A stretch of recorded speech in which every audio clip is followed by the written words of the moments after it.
기도하겠습니다. 하나님 아버지 감사합니다. 오늘도 주님 앞에 예배드리러 나왔습니다. 주께서 우리의 예배를 받아주시고 또 주의 말씀을 통해 우리를 채워주시기를 간절히 원합니다. 우리의 영혼이 새로워지게 도와주시고 우리 영적인 생명이 주의 말씀으로 인해서 더 풍성해질 수 있도록 인도하여 주시옵소서.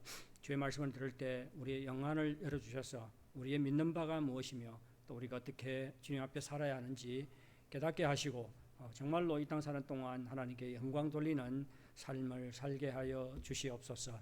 예수님의 이름으로 기도하옵나이다. 아멘.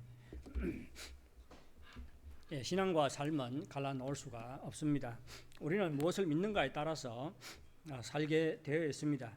만일 우리의 삶이 우리가 믿는 것에 따라가지 않는다면 우리에게 믿음이 없거나 믿음이 있을지라도 너무 믿음이 약하거나 형편이 없기 때문입니다.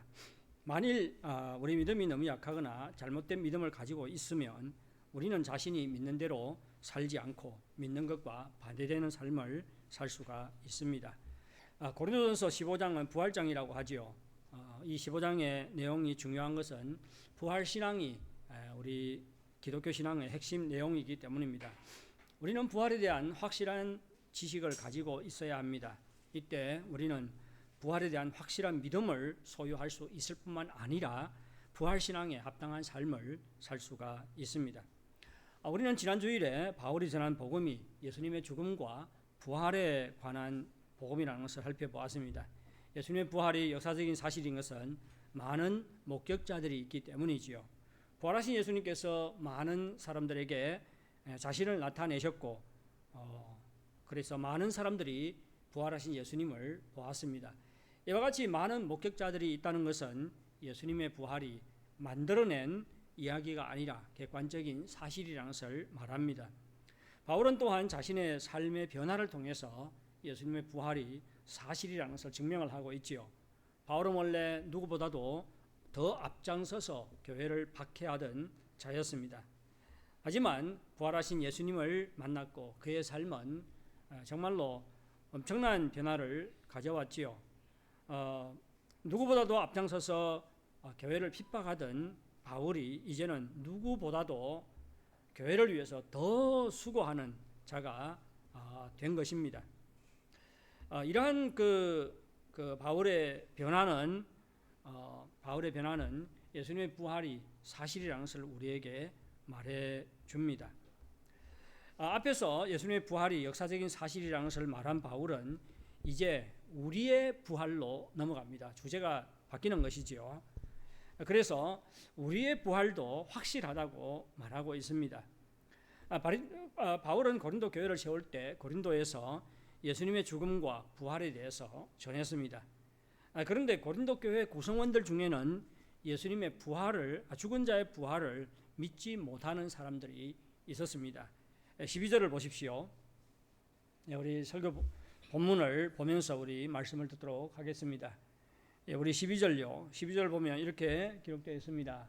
우리 한번 다 같이 읽을까요? 시작.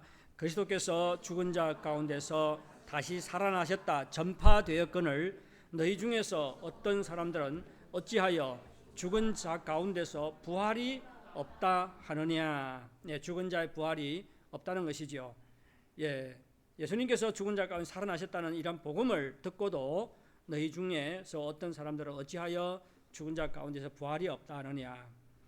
부활을 믿지 못한 사람들은 교회 밖의 사람들입니까? 교회 안의 사람들입니까? 어디의 사람들이에요? 여기 보면 뭐라고 기록되어 있습니까? 너희 중에 어떤 사람들은 교회 안의 사람들이죠. 교회 안의 사람들입니다. 그러면 스스로 자신을 예수 믿는다고 생각했을까요? 믿지 않는다고 생각했을까요? 당연히 믿는다고 생각했을 거겠지요.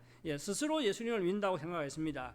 예수님을 믿는다고 생각하면서도 죽은 자의 부활은 믿지를 않았던 것이지요. 예수 믿는 사람입니까? 아닙니까? 믿는 사람이 아니지요. 예수님의 부활을 믿지 않으면서 어떻게 예수 믿는다고 말할 수가 있겠습니까? 예수 믿는다고 착각을 한 것이지요. 잘못 믿은 것이지요. 이들이 죽은 자의 부활을 믿지 못한 것은 헬라 철학 사상의 영향 때문이었을 것입니다.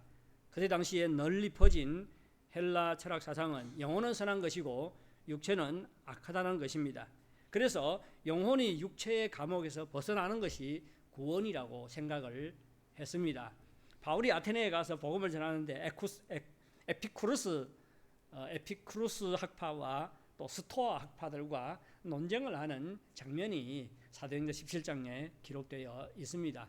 에피쿠루스와 스토아는 이렇게 플라톤 이후에 철학자예요. 근데 좀 약간은 차이가 있지만 좀 비슷합니다. 에피쿠루스 같은 경우에는 그 사람이 죽으면 육체고 영혼이고 다 용해된다고 생각을 했어요. 죽는다고 없어진다고 생각을 했습니다.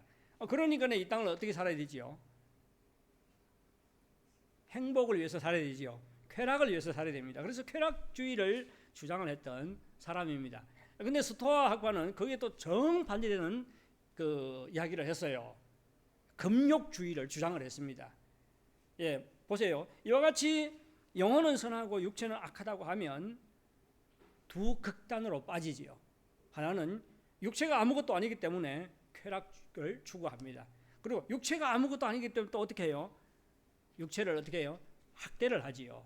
금욕주의에 빠질 수가 있습니다. 이와 같은 철학 사조 때문에 고린도 사람들은 죽은 자가 부활한다는 것을 믿는 것을 어렵게 생각했던 것 같습니다. 육체가 악하다는데 어떻게 예수님이 악한 육체로 부활할 수가 있겠습니까? 육체가 악한데 어떻게 우리가 악한 육체로 부활할 수가 있겠습니까? 구원이라는 것은 영혼이 육체의 감옥에서 벗어나는 것이 구원인데 어떻게 우리가 또 다시 육체로 부활하겠습니까? 이러한 그 관념 때문에 죽은 자의 부활을 믿지를 못했던 것 같습니다. 육체가 악하다는 것은 성경과 위배가 되지요. 성경은 물질 세계도 하나님께서 만드신 것으로서 그 자체로는 선한 것이라고 말합니다. 고린도 교회에 죽은 자의 부활을 믿지 못하는 사람들이 있었기 때문에 바울은 우선 그리스도의 부활이 객관적인 사실이고 역사적인 사실이라는 것을 말했습니다. 그런 다음에 우리 그리스도인들의 부활도 확실한 사실이라고 말하고 있습니다. 바울은 우선 부정적인 표현 방법을 통해서 우리가 부활하는 것이 확실하다고 말하고 있습니다. 우리 먼저 13절, 15절을 한번 보시겠습니다. 13절에 뭐라고 말합니까? 만일 죽은 자의 부활이 없으면 그리스도도 다시 살아나지 못하였으리라. 부정적인 방법으로 지금 말하고 있지요. 그리고 14절에서는 13절의 후반절을 이어받아서 그리스도께서 만일 다시 살아나지 못하였으면 우리가 전파하는 것도 헛것이요 또 너희 믿음도 헛것이며 또 우리가 하나님의 거짓 증인으로 발견되리니 우리가 하나님의 거짓 증인 우리가 하나님이 그리스도를 다시 살리셨다고 증언하였습니다 라고 말하고 있습니다. 근데 15절부터 17절을 보면 조금 차이는 있지만 앞에서 말한 내용을 다시 반복하는 것 같습니다. 15절 후반부와 16절은 13절과 비슷합니다. 한번 비교해 보세요. 13절에서 만일 죽은 자의 부활이 없으면 그리스도도 다시 살아나지 못하였으리라 라고 말했지요. 근데 15절 후반부 어떻게 말합니까? 만일 죽은 자가 다시 살아나는 일이 없으면 하나님이 그리스도를 다시 살리지 아니하였으리라. 같지 않습니까? 16절도 같아요. 만일 죽은 자가 다시 살아나는 일이 없으면 그리스도도 다시 살아나신 일이 없을 터이요. 비슷하지요. 근데 시제의 차이는 있습니다. 동사의 시제의 차이는 있지만 그 내용은 비슷합니다. 그리고 17절은 또 14절과 비슷합니다. 17절 보십시오. 17절 먼저 보세요. 제가 14절 읽을 때 어떻게 비슷한가 하면 비교해 보시기 바랍니다. 그리스도께서 만일 다시 살아나지 못하셨으면 14절에서 말합니다. 그런 다음에 그 결과에 대해서 말하지요. 17절에서도 그리스도께서 다시 살아나신 일이 없으면 라고 말한 다음에 그 결과에 대해서 말합니다. 그 결과도 14절에서 말한 내용을 반복하는 것도 있고 또 새로운 내용도 있습니다. 그러면 그리스도께서 다시 살아나지 않았을 때 결과는 무엇이죠? 우리 17절 후반부와 18절, 19절을 보시기 바랍니다. 너희 믿음도 헛되고 너희가 여전히 죄 가운데 있을 것이요 또 그리스도 안에서 잠자는 자도 망하였으니 만일 그리스도 안에서 우리가 바라는 것이 다만 이 세상의 삶뿐이면 모든 사람 가운데서 우리가 더욱 불쌍한 자이리라. 여러분, 바울의 말은 사실이죠. 만일 그리스도가 살아나지 않았다면 우리가 전파하는 것, 우리가 믿는 것, 우리가 바라는 것, 우리가 섬기는 것, 우리의 신앙생활 모두가 헛짓이지요. 그렇지 않습니까? 헛짓입니다. 우리는 다른 사람을 속일 뿐만 아니라 스스로 속는 것이고, 우리는 이 세상에서 가장 불쌍한 자입니다. 다른 사람들은 주일날에 늦잠 자고 놀러다니고 즐기는데 우리는 무엇을 하고 있어요? 주일마다 나와서 예배드리고, 예배만 드리는 것이 아니고 헌금도 하고 또 섬기고, 이런 일을 하고 있으니 부활이 없다면 우리가 얼마나 불쌍한 사람들입니까? 누구보다도 더 불쌍하고 세상에서 가장 어리석고 불쌍한 사람들입니다. 그 중에서도 제일 불쌍한 사람이 누구예요? 우리 중에서? 정 목사가 아닙니까? 만약 부활이 없다면 제 꼴이 무슨 꼴이 돼요? 평생 거짓말하고 속이고 사기치고 이 짓 하다가 가는 거잖아요. 얼마나 불쌍해요. 정말로 가치 없는 삶을 살게 되는 것이지요. 그런데 예수님은 죽은 자 가운데서 부활하셨습니다. 예수님의 부활은 역사적인 사실입니다. 따라서 그리스도 안에서 죽은 자들이 장차 다 부활하게 되는 것도 사실입니다. 그리고 우리가 믿는 것, 전파하는 것 헛것이 아니라 다 사실입니다. 우리 그리스도인들은 불쌍한 자가 아니라 가장 복이 있는 자들입니다.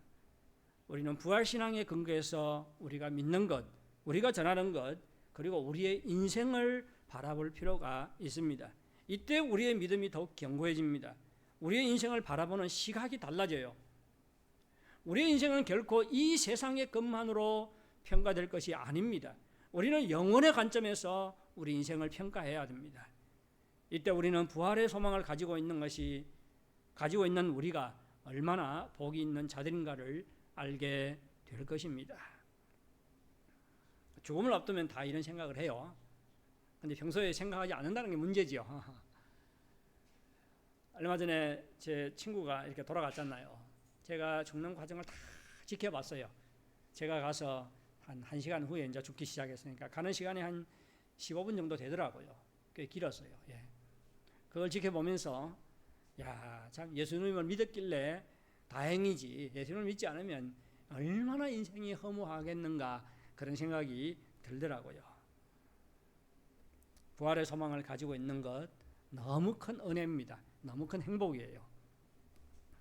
이어서 바울은 우리와 예수 그리스도의 관계를 통해서 우리의 부활이 확실하다는 것을 말하고 있습니다. 우리 20절부터 22절을 우리 교독하도록 하겠습니다. 20절요. 그러나 이제 그리스도께서 죽은 자 가운데서 다시 살아나사 잠자는 자들의 첫 열매가 되셨도다. 사망이 한 사람으로 말미암았으니 죽은 자의 부활도 한 사람으로 말미암는도다. 22절 다 같이 읽을게요. 아담 안에서 모든 사람이 죽은 것 같이 그리스도 안에서 모든 사람이 삶을 얻으리라.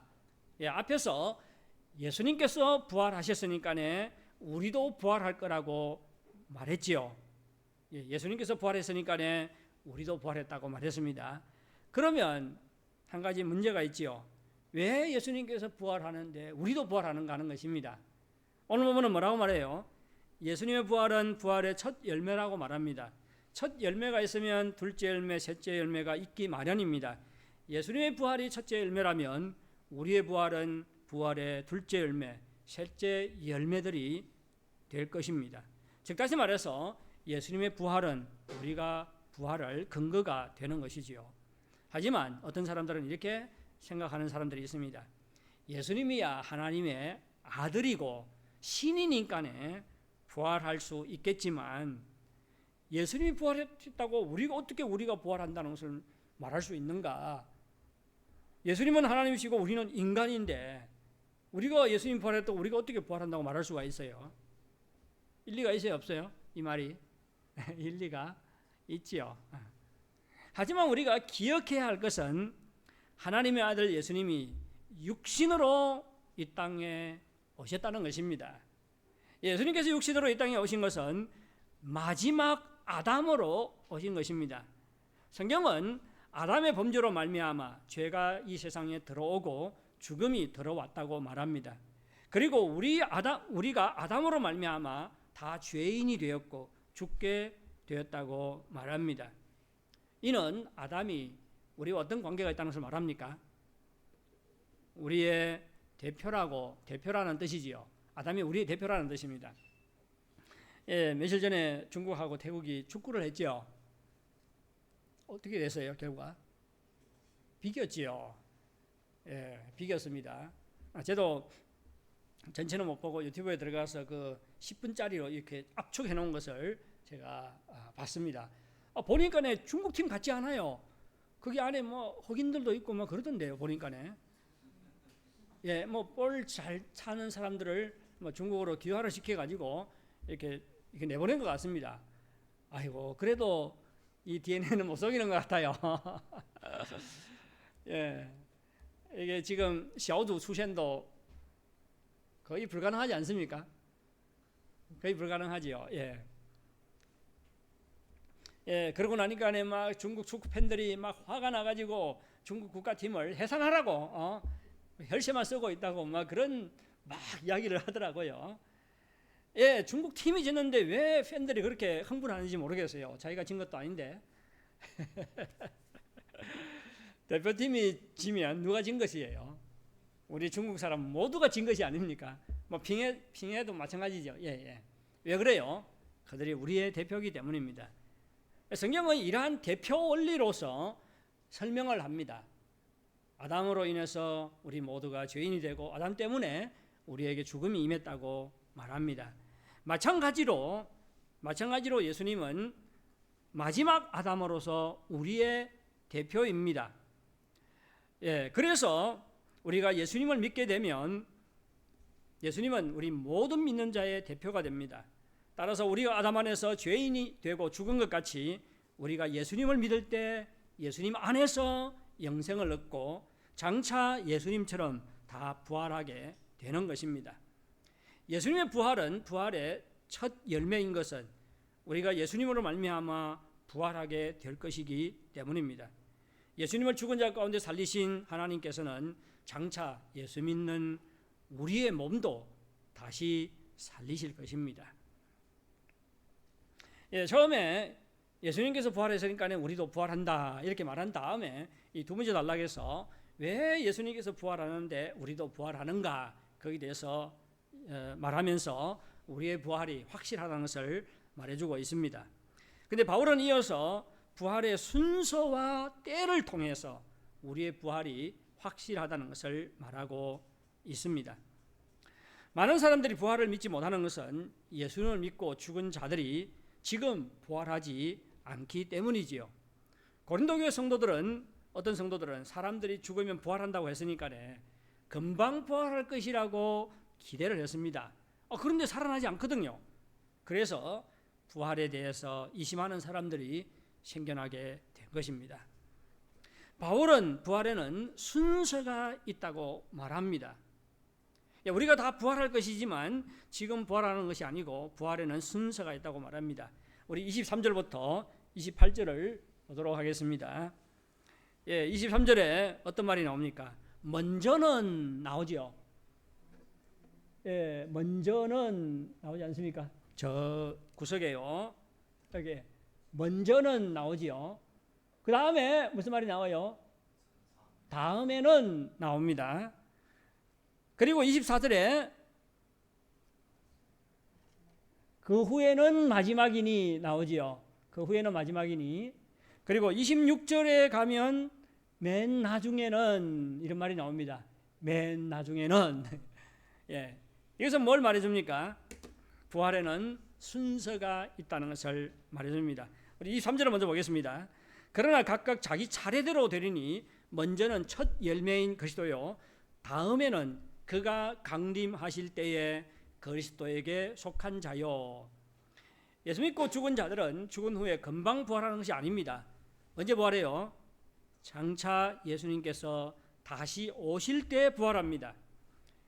예수님께서는 부활하신 후에 승천하셨지요. 지금 하나님 우편에 앉아 계십니다. 그리고 장차 다시 오십니다. 그때가 되면 그리스도 안에서 죽은 자들이 다 부활하게 된다고 오늘 본문은 말하고 있습니다.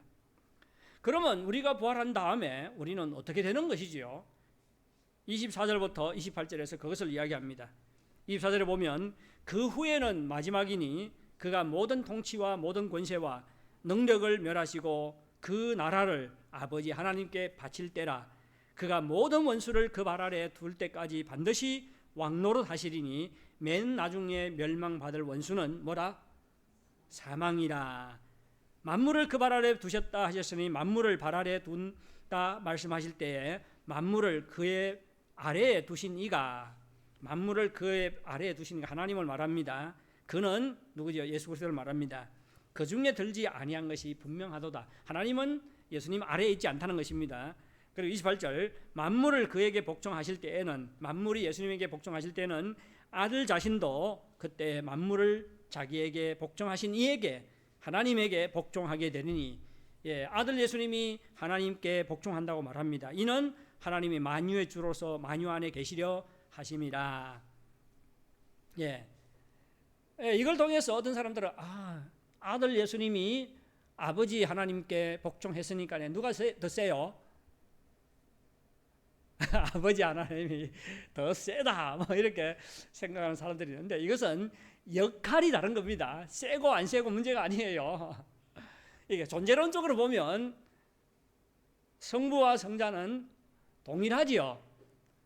똑같은 능력과 권세와 지위와 지혜와 똑같은 이런 존재론적으로 볼 땐 똑같습니다. 동일해요. 근데 뭐가 다릅니까? 역할이 달라요. 하나님이 누구를 보내요? 아버지가 아들을 이 땅에 보내시잖아요. 그러면 아들은 아버지 하나님께 순종해서 이 땅에 오시지요. 그리고 하나님의 아버지의 뜻에 순종해서 십자가에 죽습니다. 부활합니다. 이것은 역할을 말합니다. 그래서 순종하고 순종을 받고 이것을 통해서 누가 세다 누가 안 세다 이것을 말하는 것은 틀립니다. 우리가 부활한 후에 예수님께서는 모든 권세를 멸하심으로 온 우주의 왕이 되십니다. 그리고 맨 마지막에는 무엇을 멸하신다고 오늘 본문은 말하고 있습니까? 죽음을 멸하신다고 말하고 있지요. 그렇게 되면 더는 죽는 일이 없게 됩니다. 하나님께서 아담과 하와를 만드실 때 하나님의 계획 속에는 아담과 하와가 몇 살까지 사는 것이에요?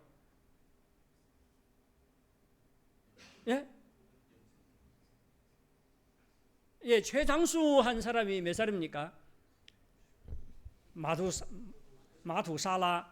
무두살라 얼마까지 살았어요? 969살까지 살았습니다. 그러면 아담이 몇 살까지 사는 것이 하나님의 계획이었어요? 영생하는 것이 하나님의 계획이지요. 하나님께서 아담과 하와를 만드실 때는 그들이 죽도록 만들지 않았습니다. 영원히 사는 존재로 만들었습니다. 죽음은 자연적인 현상이라고 우리가 다 믿고 있지만 성경적인 관점에서 볼 때 죽음은 결코 자연적인 현상이 아니라 아담의 범죄로 후에 인간 세상에 들어온 것입니다. 아담의 범죄로 세상에 들어온 죽음을 예수 그리스도께서 소멸하신다고 오늘 본문은 말하고 있습니다. 따라서 우리는 죽은 자 가운데 부활한 다음에 영생하게 되는 것이지요. 그래서 하나님께서 만유의 주로 다스리시는 하나님 나라에서 영원히 살게 됩니다. 하나님께서 우리와 함께 하시고 영원히 우리와 함께 하시고 우리의 눈물을 닦아주십니다. 거기에는 더는 고통과 슬픔이 없습니다. 질병이 없고 죽음도 없습니다. 이것이 바로 우리가 부활한 다음에 살아갈, 하나님과 함께 살아갈 영원한 하나님 나라인 것입니다.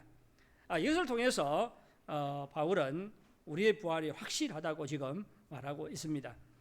바울은 마지막으로 자신의 삶을 통해서 우리의 부활이 확실하다는 것을 주장하고 있습니다. 그런데 그러기 전에 먼저 이런 질문을 하지요. 29절을 보시겠습니다.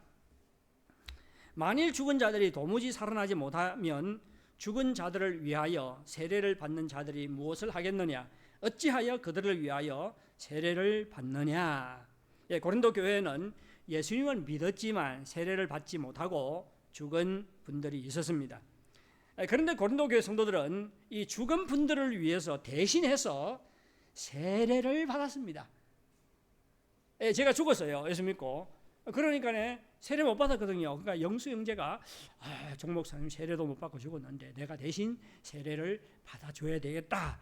이런 그 대신 세례를 받아주는 일들을 했습니다.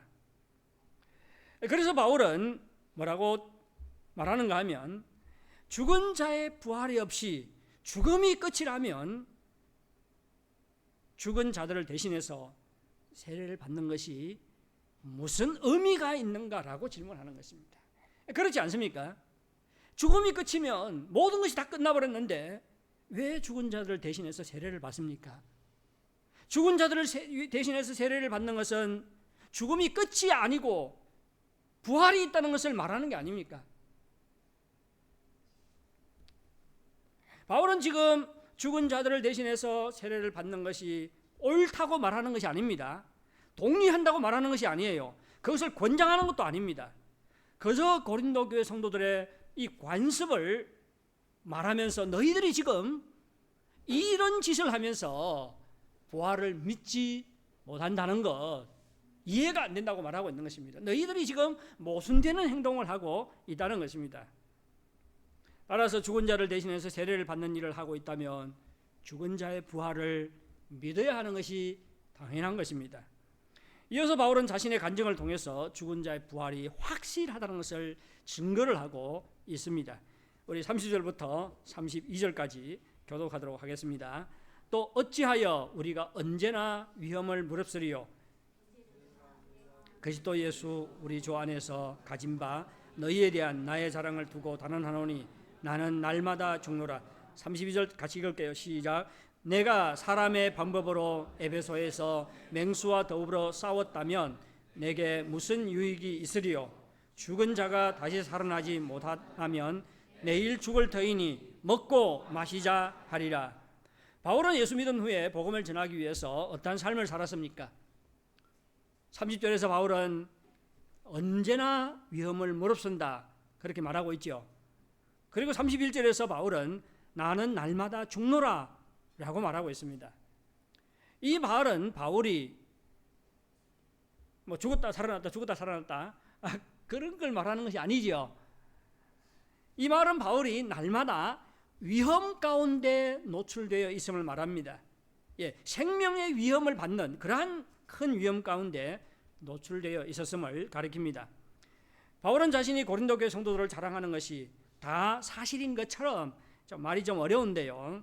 우리 31절로 보면 이렇게 말합니다. 형제들아, 내가 그리스도 예수 우리 주 안에서 가진 바 너희에 대한 나의 자랑을 두고 단언하노니, 이 무슨 말인가 하면 내가 도처에 다니면서 너희들을 자랑을 했는데 내가 너희들을 자랑한 것이 다 진짜다.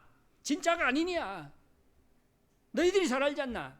그러면서 내가 너희들을 자랑하는 것이 진짜인 것처럼 내가 지금 말하는 것도 진짜다. 나는 날마다 죽노다.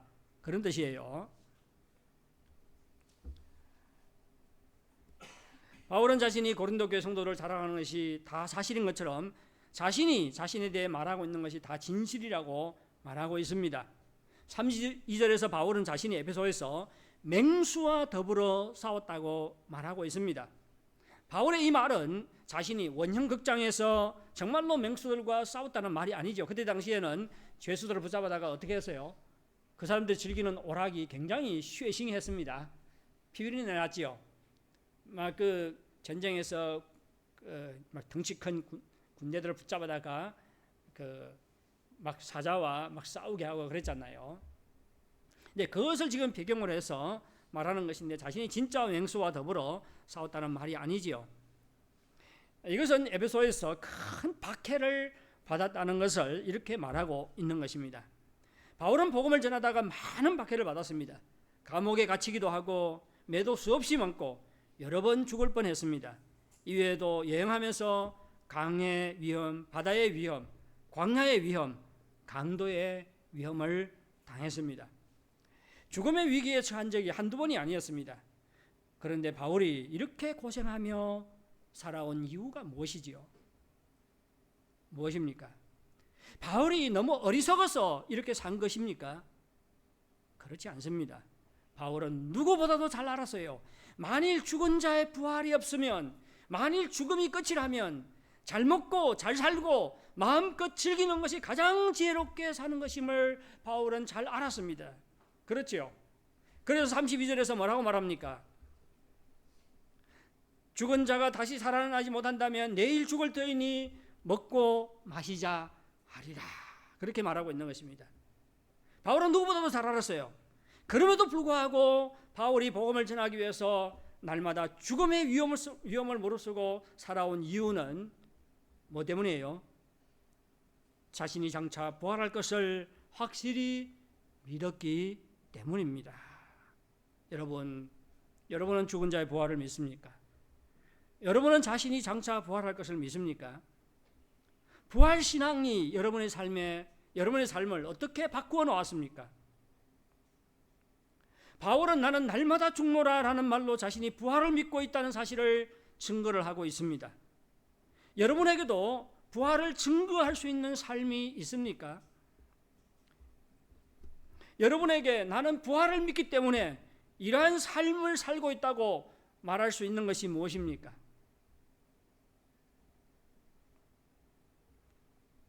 우리는 어떠한 삶으로 우리가 믿고 있는 부활 신앙을 드러내고 증거해야 할까요? 우선 구별된 삶을 살아야 됩니다. 부활을 믿는 자라면 친구 따라 강남 가지 말아야겠죠. 친구가 사는 대로, 세상 사람들이 사는 대로 살 것이 아니라 그들과 구별된 삶을 살아야 합니다. 33절을 보시기 바랍니다. 속지 말라. 악한 동무들은 선한 행실을 더럽히나니. 여기서 악한 동무들은 부활신앙이 없는 자들을 가리킵니다. 부활신앙이 없으니까 세상이 전부인 것처럼 살 것입니다. 그렇지요? 그들에게 영향을 받고 그들을 따라 살지 말고 그들과 구별된 삶을 살라고 말하는 것입니다. 우리가 부활을 믿는다면 세상을 쫓아 살지 말아야 됩니다. 지금 교회를 위협하는 가장 큰 두려움, 가장 큰 원수 중에 하나가 세속주의예요. 그리스도인들이 구별된 신분을 가지고 있으면서도 불구하고 세상 사람들이 사는 방법과 똑같은 방법으로 살아간다는 것입니다. 세속주의예요. 핍박이 들어온 것이 아닙니다. 세속주의입니다. 우리가 부활을 믿는다면 세상을 쫓아 살지 말아야 됩니다. 세상이 전부인 것으로 살지 말아야 돼요. 세상과 구별된 삶을 살아야 합니다. 뿐만 아니라 우리는 깨어서 의를 행해야 한다고 말합니다. 34절인가요? 34절요. 자기 의를 행하고 죄를 짓지 말라. 그렇게 말하고 있습니다. 의를 깨어서 의를 행해야 합니다. 여기서 의를 행하라는 말은 죄를 짓지 않고 하나님의 말씀에 순종하는 삶을 살라는 것입니다. 우리는 세상을 쫓아 살지 말고 하나님의 말씀을 따라 살아야 합니다. 이 세상이 우리의 삶의 기준이 아니라 하나님의 말씀이 우리 삶의 기준이 되어야 합니다. 이를 위해서 우리는 깨어 있어야 되고 죄를 멀리해야 되고 하나님의 말씀을 사모해야 합니다. 우리가 깨어서 말씀에 순종하고 의를 행할 때 우리는 우리 자신의 부활의 신앙을 증거할 수가 있습니다. 마지막으로 우리는 섬기고 헌신하고 희생하는 삶을 살아야 합니다. 부활하신 예수님을 만난 후 바울은 복음을 전하기 위해서 위험을 무릅쓰고 날마다 죽는 삶을 살았습니다. 낮아져서 섬기고 헌신하고 희생하는 삶을 통해서 부활의 신앙을 증거했습니다. 죽은 자의 부활이 없다면 이 모든 것은 부질없는 짓입니다. 하지만 부활이 있다면 이렇게 사는 것이 가장 보람 있는 삶이지요. 그러지 않습니까? 장차 우리는 주님을 만나게 될 것이지요. 주님은 모든 것을 보고 계십니다. 그리고 갚아주실 것입니다. 따라서 더 열심히 섬기시기 바랍니다. 주의 일에 더욱 헌신하시기 바랍니다. 기꺼이 대가를 지불하시기 바랍니다. 이러한 삶을 통해서 자신이 부활을 믿는 자인 것을 드러내시고 증거하며 사시기 바랍니다. 다시 한번 살펴보십시오. 여러분들의 삶에 내가 부활을 믿고 있다는 것, 부활이 사실이라는 것을 증명할 수 있는 삶이 무엇인지 한번 곰곰이 살펴보시기 바랍니다. 저는 예수 믿은 후에 책 3권을 읽을 기회가 있었습니다. 제가 전에도 말씀드렸는데 제가 읽은 첫 번째 책이 예수님이라면 어떻게 할 것인가 하는 책입니다. 그리고 두 번째 책은 낮은 대로 임하소서입니다. 그리고 세 번째 책은 안희수 여사님이 쓴 죽으면 죽으리라입니다. 저는 첫 번째 책을 통해서 우리 그리스도인들이 매사에 하나님의 뜻을 구하고 순종하는 삶을 살아야 한다는 것을 깨달았습니다. 예수님이라면 어떻게 할 것인가? 이런 질문을 해야 되니까요. 그리고 두 번째 책을 통해서 그리스도인의 삶은 낮아져서 섬기는 삶을 살아야 한다는 것을 배웠습니다. 그리고 세 번째 책을 통해서 부활신앙을 가지고 있는 자가 삶의 위험과 죽음을 어떻게 직면해야 하는가를 배웠습니다. 안희수 여사님이 신사참배를 거부하는 것 때문에 감옥에 갇혔지요. 그 경험을 기록해 놓은 것이 죽으면 죽으리라 이 책입니다. 체계자들이 매사에 주님의 뜻을 구하고 순종하는 삶을 살고 낮은 대로 임해서 섬기는 삶을 살고 그리고 신앙 때문에 감옥에 갇힐 때도 죽을 각오를 하고 신앙을 지켰던 것은 예수 그리스도의 부활을 믿었기 때문입니다. 자신들도 장차 부활하게 될 것을 믿었기 때문입니다. 부활신앙이 이들로 하여금 주님의 뜻에 순종하게 했고 낮아져서 섬기게 했고 신앙을 지키기 위해서 목숨까지 바칠 각오를 하게 했습니다. 이들은 순종과 섬김과 희생을 통해서 자신들이 믿고 있는 부활신앙을 드러내고 증거했습니다. 사랑하는 성도 여러분, 예수님께서 부활하셨습니다. 예수 믿는 우리도 장차 다 부활하게 됩니다. 예수님께서 다시 오실 때 우리는 죽은 자 가운데서 부활하여 하나님 나라에서 하나님과 영원히 살게 될 것입니다. 이것은 얼마나 큰 은혜인지 모릅니다. 예수님께서는 자신의 죽음과 부활을 통해서 우리를 죄와 죽음과 저주에서 구원해 주시고 우리에게 영생을 주시고 우리에게 부활의 소망을 주셨습니다. 부활에 대한 흔들리지 않는 믿음을 가지시기 바랍니다. 그리고 부활신앙에 대한 합당한 삶으로 부활의 신앙을 증거하시기 바랍니다. 부활신앙 때문에 세상과 구별된 삶을 사시기 바랍니다. 하나님의 뜻을 행하는 의로운 삶을 사시기 바랍니다. 그리고 더욱 섬기고 헌신하고 희생하는 삶을 통해서 죽는 자의 부활을 증거하시기 바랍니다. 우리 다 같이 찬송가 신자 되기 원합니다. 이 찬양을 부르도록 하겠습니다. 찬송가 463장입니다. 통일 찬송가는 518장입니다. 신자 되기 원합니다.